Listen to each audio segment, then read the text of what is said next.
Barangay Hinebra, Jeremiah Gray nakakagulat, hindi ito inaasahan mga bro, at Ben Adamos tatanggalin na sa lineup. So kahit kulang ng dalawa ang lineup ng Barangay Hinebra mga bro, may hindi pa rin nakakasama sa rotation ni Coach Tim Cone.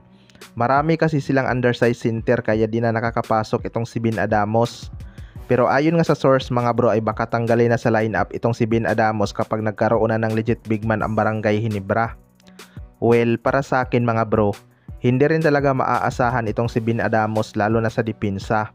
Malayong malayo nga ang expectation ng mga fans sa kanyang performance. Isa nga sa dahilan dyan mga bro ay lagi siyang bangko kahit saang team siya bumagsak. Kaya bumaba na rin ang kanyang kumpiyansa. Dapat talaga i-develop niya ang kanyang footwork at depensa para mabigyan siya ni Coach Tim Cone ng minuto. Marami namang undersized big man na naging successful sa kanilang karir mga bro dahil nakafocus nga sila sa kanilang depensa. Kailangan talaga kapag may disadvantage ka sa iyong ka-match up, marunong kang bumax out upang hindi ito makatalo ng maayos at ibigay sa kakampi ang rebounds. Pero habang wala pang nakukuha na legit big man ang Barangay Hinebra mga bro, dapat na talaga sa team practice pa lang magpakita na ng impressive na performance itong si Ben Adamos para hindi siya tanggalin ng Barangay Hinebra sa kanilang lineup. May shooting naman tong si Ben Adamos, wala nga lang depensa. Sa kabilang banda naman mga bro, Jeremiah Gray nakakagulat, hindi ito inaasahan. Ito ngang si Jeremiah Gray ay unti-unti nang nakakabangon sa kanyang laro mga bro. Akala nga ng iba ay maagang matatapos ang kanyang basketball career dahil biruin mo sa 3 taon niya sa Barangay Hinebra, mas mahaba pa ang kanyang naging pahinga kaysa sa kanyang nilaro dahil lagi nga siyang natatamaan ng injury. Pero ngayon nga ay ibang Jeremiah Gray na ang ating nakikita.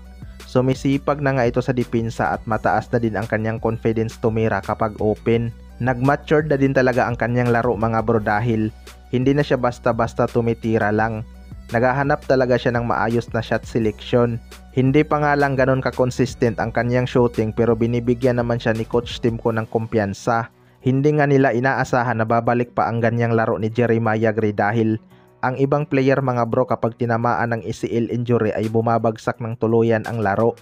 Pero itong si Jeremiah Gray ay paangat na. Kapag tuluyan ng tumibay ito at nawala ang takot, siguradong makakakita na tayo ng mga highlights dunk nito. Dunker na gwardya kasi ito mga bro noong hindi pa ito nagka-injury.